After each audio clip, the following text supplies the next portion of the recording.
So a very warm welcome from my side to all of you. I'm very happy that you all decided to join this webinar on the sexual exploitation of children abroad.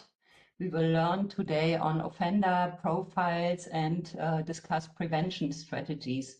I'm very glad that we have two great speakers with us. One is Anneke Koning from the Free University of Amsterdam. She's a criminologist and did a representative survey with male people from the Netherlands on their sexual experiences and explain to us her findings specifically on perpetrators' profiles as well as on what we know about about socio-demographic profiles, etc.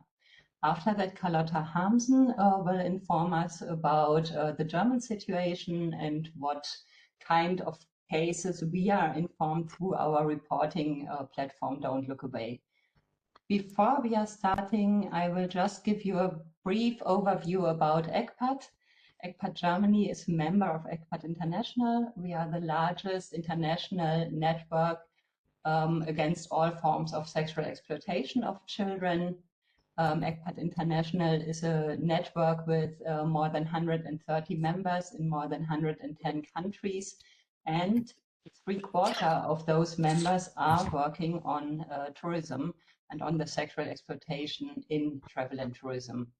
ECPAT International is carrying out campaigns, doing advocacy work, informing policymakers and doing research. Their headquarters is in Bangkok. As ECPAT Germany, we are a member from the very first beginning of the ECPAT International Network. We are active since 35 years and were founded in 2001, but were already active 10 years before. Our main field of work is child protection in digital environments, child protection against human trafficking, and child protection in travel and tourism. We're always trying to work on a multi-stakeholder approach basis, so we are collaborating with public authorities, with companies, with NGOs, with stakeholders from law enforcement, specialized counseling centers, and many others, because we deeply believe that only strong networks can protect children and that it needs the engagement of all to keep children safe.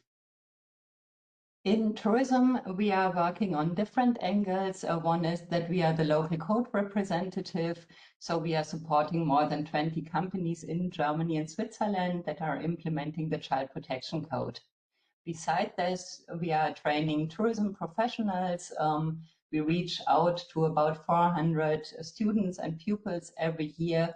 And we are working in a tandem situation. So there's a police representative as well as a tourism representative who are informing these future tourism professionals on their ability and their role in protecting children. We are also the German partner of the Don't Look Away report platform. This is something Carlotta will speak about later on. And additionally, we are doing public relations work, media work. We are developing studies. Right now, we are working on a study on the sexual exploitation in hotels in Germany, which we hope to be able to publish in the second half of this year. So with this short overview on ECPAT Germany, I'm handing over to Anneke Koning from the Netherlands to guide us in her research and in the findings that she get from this very, very important fundamental study in the Netherlands. Thank you, Anneke, for being with us today. Thank you, Antje, for the invitation. Clara, could you allow me to put some slides up, please? Okay, a very good day, everyone. I'm so glad to be here to be able to talk to you a little bit about a study that we published last summer about transnational child sex offending by Dutch men. I'm a criminologist, a social scientist, and I've been working on studying sexual exploitation of children, specifically in the context of travel and tourism, for over 10 years now. And I can say that I'm incredibly proud of this particular study because it is the first time in the period that I've been working on this topic that we're able to say something empirically about these offenders. So what I want to discuss with you today really focuses on a couple of questions. I want to talk about the prevalence. So how often are we finding that Dutch men are committing these offenses? What are their characteristics? What do we know about them? And another element or question that has been intriguing me for a while is to what extent these transnational child sex offenders, so I'll be using TCSA or TCSO in this presentation, to what extent these men who are committing these offenses abroad are different to the men who may be committing child sexual abuse within the Netherlands domestically. Now, the background of this study is, well, in Dutch political debates at least, there's been a lot of emphasis on catching offenders as almost the solution to this problem, is we just need to kind of catch the bad guys, has been the dominant political discourse for, I would say, 3 decades now. At the same time, though, these offenders have remained largely invisible. So there's hardly any well-known cases out there, whereas for human trafficking, for instance, or child sexual abuse within the Netherlands, I can name some examples of household names almost of some men that we all know the names of. We don't really have that with these transnational child sex offenders. And the statistics also show that there are very few cases that are actually brought to justice. We know that there are Dutch nationals committing these offenses, of course, but we know very little about who they are. And a study that was important to us is actually a German study that I wanted to highlight here, which is a few years old now, but it was a large inspiration for us, especially in terms of methodology, because that study showed that you can use a community sample, as we call it. So in other words, a sample of the general population to ask them questions about this type of behavior, and that respondents will admit to these kinds of offenses, which was for us a hopeful venue to try to replicate something like that in the Netherlands as well. So in this particular German study, less than 1% of adult German men reported what they labeled child sex tourism back then. However, there are large differences in definitions. So for instance, they only looked at victims under the age of 12. So we'll see that the way that we define this question makes a very big difference in the kinds of numbers that you're going to end up with, right?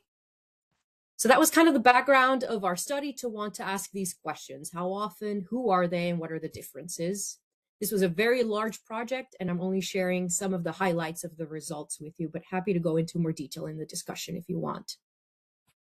So what did we do? Well, we conducted for this research a method that is called a self-report survey among a representative sample of Dutch adult men. What that means is there was an online survey sent out to what I would say a very large sample. So in the end, more than 9,000, our goal was around 10,000, adult men filled in an online survey, adult meaning between the ages of 18 all the way up to 80 years old. We needed such a large sample because, as you've just seen the percentage by Copes, right, we're assuming that this kind of offending behavior is very rare. So we need a very, very large group to be able to say anything substantive about the offenders that are a subgroup within that final sample. So we had a very large sample of Dutch adult males fill in a survey. And this survey was presented to be about sexuality and the internet. So it asked them questions about a very wide range of sexual behaviors, both online and offline, many of them not illegal, right? So there were questions about pornography consumption, what kind, how often, those kinds of questions were in there as well. And we also asked questions about people themselves, their characteristics, and there were certain risk factors for offending that we were interested in. For example, hostility towards women or criminal convictions, things like that. So it was a very wide survey. The reason for that is, of course, that we don't expect people to give a very honest answer when you just straight up start a survey with a question like, have you ever sexually abused a child? But if you ask a question in a big survey or with all kinds of questions around sex, we're hoping that that would lead to a better reliability, basically, of the data. I'll show you in a minute how we measured the concepts that we were interested in here.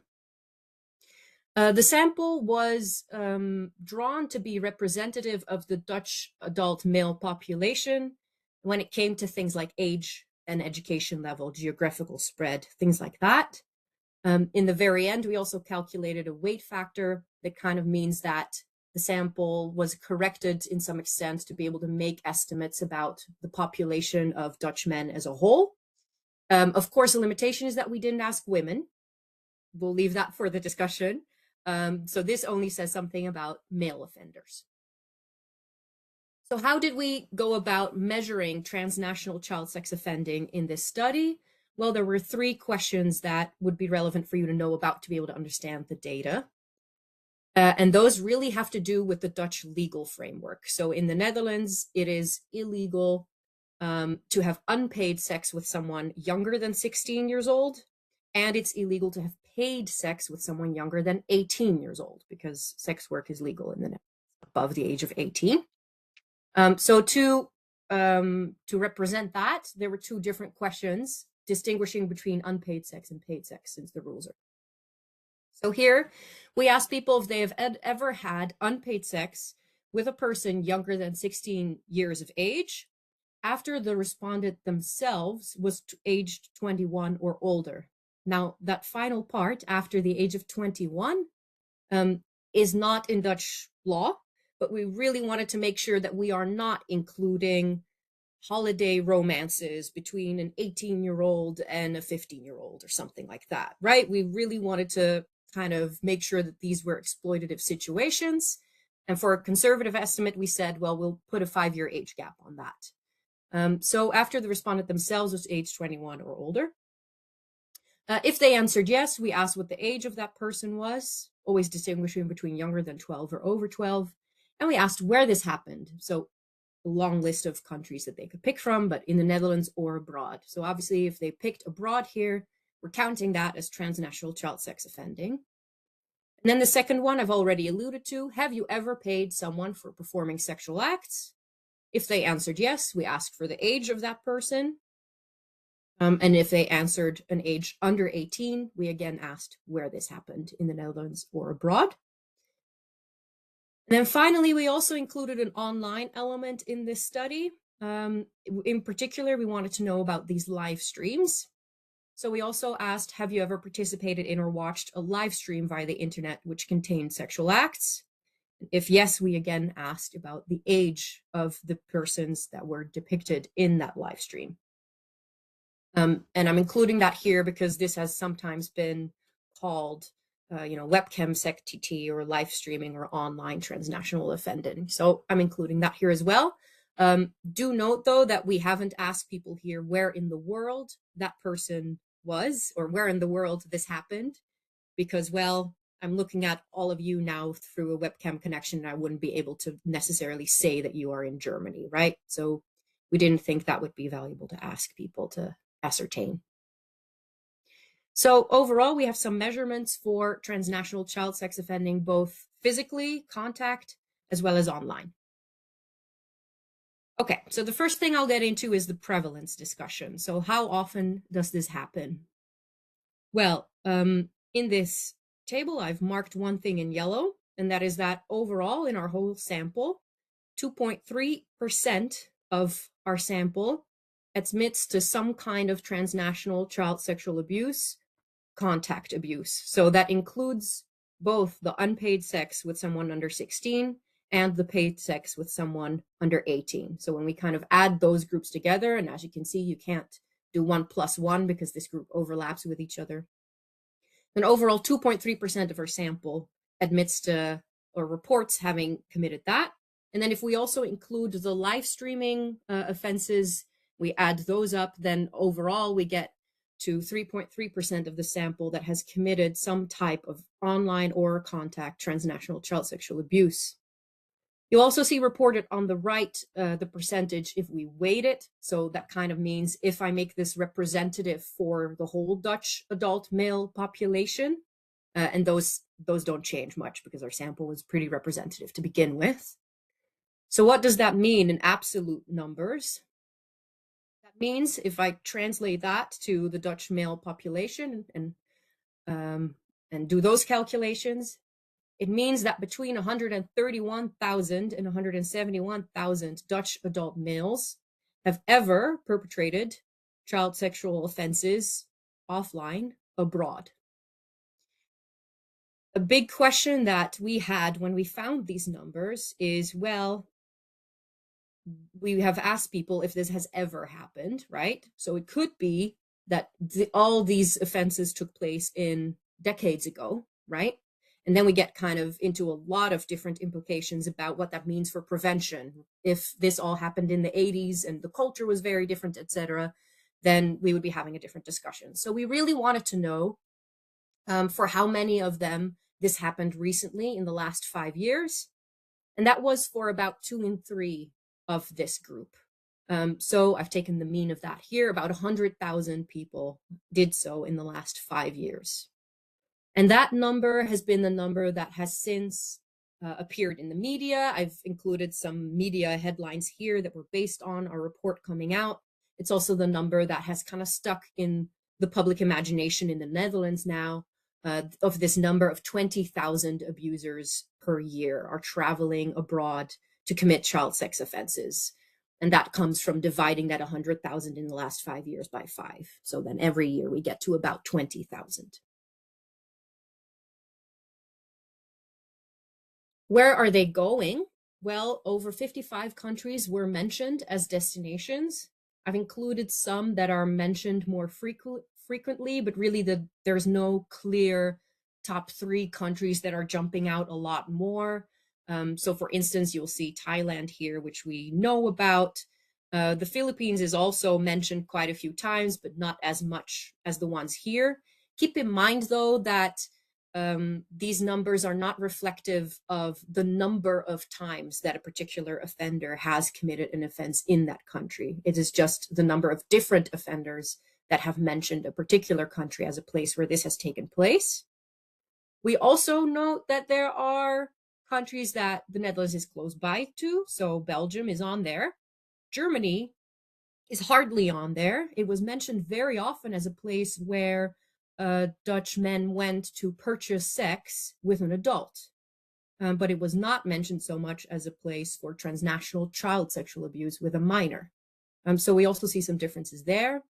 We also have places like Morocco and Turkey on there, which are places where we have a large migrant population that travels back there every summer. So maybe opportunity has something to do with those countries being in the list as well. But that's all speculation. Moving on then to the age of the victims.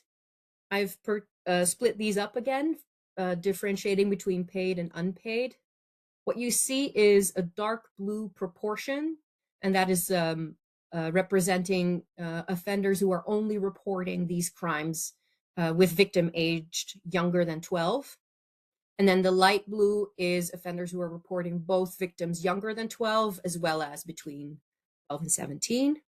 And the gray only reports teenage victims. So you see the majority of offenders reports making victims that are between 12 and 17 years old. And still there's quite a substantial minority that are reporting victims very young, younger than 12. Now, what can we tell about these men and what are their characteristics? In the interviews that I've done with experts on this topic, I hear quite a lot of images about the profiles of these men. And I would say the most recurrent topic has been the age of offenders, right? The image being that these would be middle-aged white men. Well, the most, I would say, surprising finding that I had from this is that the perception about offender age is very off if we look at self-report data. So in this table on the right, you see a lot of statistics that I'm going to translate into common words. But what you're basically seeing is a comparison that we've done between the TCSA group, so that's like the left column. So those are people committing these crimes abroad. And on the right, we're comparing them to the CSA group, which is domestic child sexual abusers, or people who have reported this, but in the Netherlands. So these contact offenders are on average about 35 years old. For the CSA group, that is 43 years old. This is not what I would say a middle-aged group, right? 35, still a lot younger than we would have expected. Some other things I can highlight is that 80% of the transnational child sex offenders has access to children in either their family or their work or their volunteer work. So they have access to children in their direct surroundings. They also quite frequently have a criminal history of some kind, which means that they were considered a suspect for a particular offense. And I think it's worth highlighting here that it's not just prior sexual offenses. We really see a criminal history over different types of offending, which is a kind of, as a criminologist, I would say that's a sign of some antisociality, right? Some antisocial traits that are manifesting in different ways of criminal behavior and not just sexual offenses. And then all the way at the bottom, I want to highlight the variable willingness to change that we asked about. So we asked them if they've ever thought about getting help regarding their sexual behavior or thoughts. And 3/4 of the transnational child sex offenders says that they have considered seeking help for the sexual feelings or behaviors. 3 out of 4. So that is a clear, I think, implication for prevention as well, and gives us a little bit of hope that maybe something can be changed. Some other comparisons I've made here, you see a blue group AB, which is a comparison group you could ignore. But mostly what I'm trying to visualize here is that the yellow or orange, which is Dutch, so in the Netherlands, and the green group are very overlapping. So we're looking here at the age curve of the domestic child sexual abusers and the transnational child sexual abusers. They're quite similar. I've also plotted here their education level and their living situation. So on the left, you're again seeing a comparison group in blue. Then the orange is the child sexual abusers in the Netherlands. And then the gray is the transnational child sexual abusers. Overall, in most of these graphs, if you're kind of squinting through your eyes and trying to get the overview, in most of these graphs, you see that the transnational abusers and the child sexual abusers who have made victims in the Netherlands are quite similar to each other. They're not vastly different from each other compared to the other groups. So overall, on the left, education level, it goes low, medium, high. So on average, quite a high education level for both of the offending groups here. And then on the right, we've plotted living or relationship situation. So the left there says alleenstaand, that means single. Then it goes together with a partner, and then together with partner and children. There we see a very high percentage of the abusers are falling into that category. And then finally, single with children or together with other adults. Finally, I want to tell you a little bit about the overlap between transnational child sex offending and different offenses, because I believe that a lot of our policy, but also our research, is really kind of focused on the phenomenon by itself, and it risks overlooking that from an individual perspective, these men may be committing a bunch of different behaviors as well, right? It's maybe doesn't happen in isolation. That's something that intrigues me a lot as a researcher. So one of the questions that I asked myself was, well, are they committing these offenses just abroad, or are they combining this with abusing children at home, so domestically, I mean by that, so in the Netherlands? Are they combining these, or is it that you specialize in one or in the other? So what you see here is the orange is the group that is only committing crimes in the Netherlands. The yellow only commits it abroad. And the green is where they overlap with each other.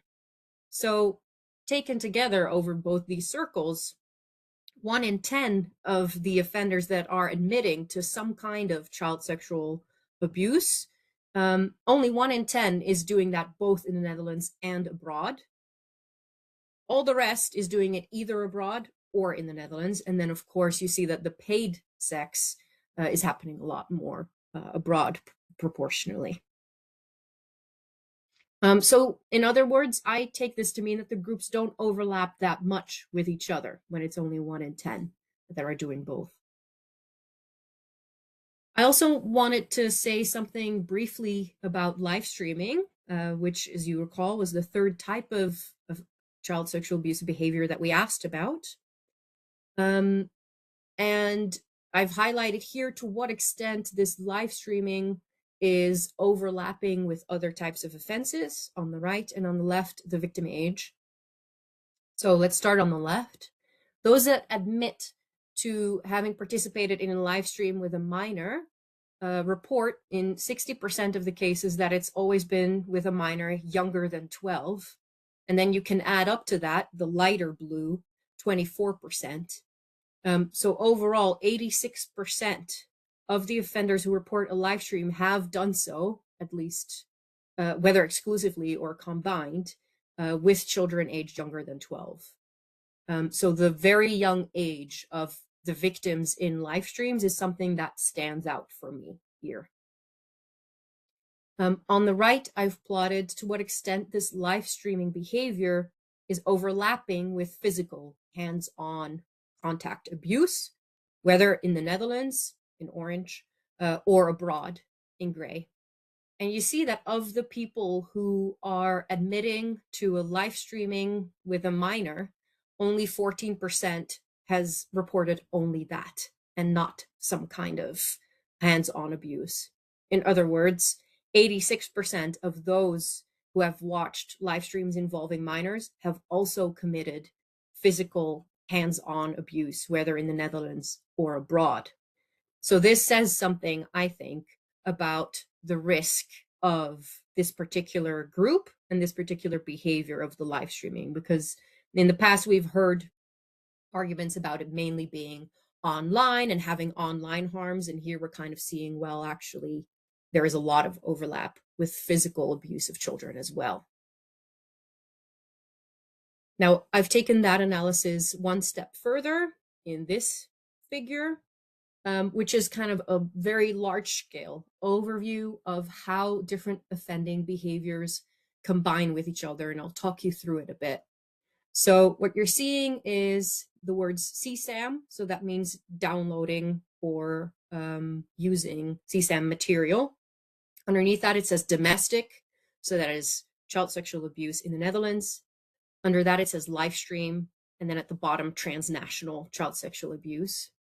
And what this plot shows you is to what extent all these 4 different behaviors can overlap. So to what extent a particular individual is reporting one or just another. So for example, the biggest bar you see that says 451 on it, those are people that report only CSAM and none of the other ones, which I think makes sense to all of us practitioners. That's something we recognize. So if I zoom in now on the red boxes that I've squared out, those are the different kind of profiles, you could almost say, of the transnational child sexual offender. And you see that there's only one group, it's the 4th red one, that is only committing transnational child sexual offenses. And there are also groups that are combining all 4 of them or a particular combination of them. But I think what I want to highlight here the most is that you often see an overlap between the people who are admitting transnational child sexual abuse offenses and online offenses, whether it's CSAM or whether it's live streaming. We see those often happening in concurrence with each other in the same individual. So to summarize, these are the things I've learned from this report about these offenders. We reached an estimate of about 20,000 Dutch offenders sexually abusing children abroad every year. And that's based on our finding that between 131 and 171,000 Dutch adult males have ever traveled abroad and perpetrated this crime. We know that a minority, but a substantial minority, is victimizing very young children, younger than 12. We also know that these perpetrators are a pretty diverse group. I wish I could present specific profile here and say this is all they are, but really it's quite a diverse group. And it's a group that I would say some of the findings go against the stereotypes that we have about them, especially when it comes to age.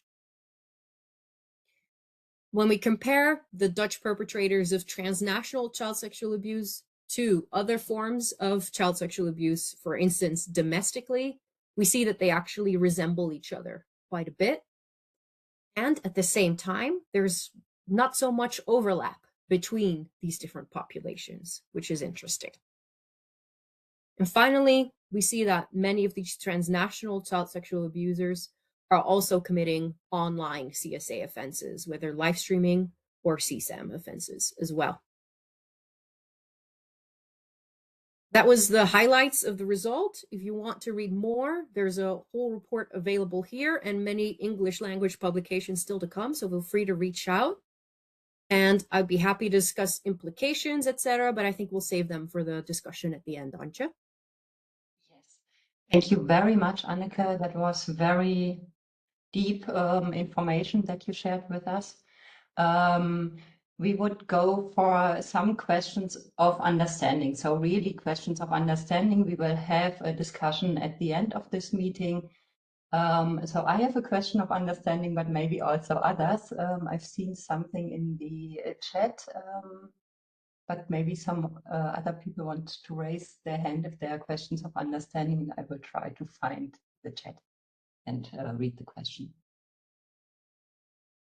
Are there any questions from the audience? Okay, then we start with one question in the chat. Did you only ask for personal experience or also if they know from someone else who had paid or unpaid sex with minors? And is it possible that seeking help part can also be applied to maybe sex addiction or kinks, or what was it specifically asked towards minors? Great questions. We only asked about personal experiences, so not about if they knew anybody. And the second question about seeking help, it was asked broadly to ask for if they've ever thought about seeking help regarding sexual behavior or feelings. And the reason is this question was asked to all people in the whole survey. So it would be kind of strange to ask people who said no to ever buying sex and no to ever watching CSAM and things like that, to ask them about sexual interest for minors at the end of the survey. So it was asked quite broadly, and you're right. It could be that for them, the sexual interest in minors is not the problematic thing, but they would really rather get help with a sex addiction or something like that. That is absolutely possible. Okay, thank you for the answers to these questions. My question would be, do you have an estimate how large the dark field in comparison to, for example, the criminal statistics is, based on your study and the figures that you know from the Netherlands about the high field, the bright field of sexual exploitation of minors? Yeah, so when it comes to law enforcement and prosecution, the number of cases that are reaching courts or even the public prosecutor per year for transnational crimes is no more than a handful. So when we compare that to the 20,000 a year, it really visualizes how much that dark number is. And that is exactly what is the benefit of using these kind of self-report surveys and asking men themselves and comparing them to official data from police, for instance. Yeah. Yeah, great, thank you. And then there's a question also in the chat: to which group of people did you send this questionnaire? What were the criteria to choose those men? Good question. So the sample for this survey was attracted through a marketing bureau because I personally can't draw a representative sample of 10,000 men. So the men who filled this in are a member of these kind of these research panels who might get surveys for all kinds of different things, including maybe marketing surveys or things like that. And they get a reward at the end of the survey for filling it in correctly. So through a combination of these panels, we were able to get such a large sample and to pay for that, obviously. And then they were recruited with the criteria we had in mind for representativeness, so wanting a certain distribution across age, for instance. Thank you very much. And I think what you also shared when we were preparing for this meeting is that you would also publish something about the methodology, because it's also an invitation to other countries to use the same methodology to hopefully also be able to make conclusions. And from a professional perspective, as an NGO in the field of sexual exploitation, you could not underestimate the value of the study that you have done. So this would be something we would all be very, very keen for, to see similar studies in Germany, and not starting from the scratch, but using this methodology where you invested a lot of scientific thinking in already. Absolutely. Yeah. So I see another question in the chat that is the last one now before we are looking at the German situation. So the question in the chat is, for offenders who commit crimes, both online and in person, can you determine which type of experience typically occurs first, online or in person? I wish we could, because I think that is very relevant, especially also theoretically with our ideas about how one escalates into another. But we can't, because this is a survey that was done in one moment. So we call that a cross-sectional research, which means I can't know about the order of what thing happened before the other. So no, I can't. And I do think that would be very important to figure out. Okay. So now I would invite my colleague Carlotta to join us. Hopefully the technical situation is working now. Carlotta will not speak about the general statistics that we have, because we don't have it in Germany, but she's looking more on the perpetrators' approaches, what we know from our own work with the reporting platform. So Carlotta, I'm wondering if we can hear you already. Okay, then yeah, thank you very much also for my part, Anneke, for your very interesting presentation. Like Antje said, we don't have anywhere near the same data as in the Dutch study, but we are seeing trends that we'd like to share with you today, and want to give you a brief overview about our findings regarding strategy of German perpetrators use when approaching children for the purpose of sexual exploitation. Just a quick note, when I refer to children, this includes everyone under the age of 18. The following information I want to share with you is based on reports submitted to the national reporting platform you see here on the left side. Where people can report incidents of sexual violence and exploitation against children. And this national platform is embedded within the international reporting platform don'tlookaway.report, which allows, or you see on the right side, which allows reports to be made in total 43 countries. Yeah, it is important to note that the German reporting platform receives reports covering various contexts of violence against children. These include reports of trafficking in children and sexual exploitation of children, as well as situations involving violence against children in the digital sphere and situations related to travel and tourism. Yeah, and with regards to today's topic, we would like to draw attention to the strategies we have identified among individuals who travel abroad to seek contact with children for the purpose of sexually exploiting them. Okay, we have noticed that perpetrator strategies in case of sexual violence against children are often systematic and follow specific patterns. Several strategies could be identified from reports received in the last year, in 2025. One report we received involved a traveling perpetrator, a German citizen, who used the digital space both for grooming and for maintaining contact, as well as sending gifts by post. And the actual sexual exploitation took place in Russia. Perpetrator strategies were clearly identifiable in two other reports we got.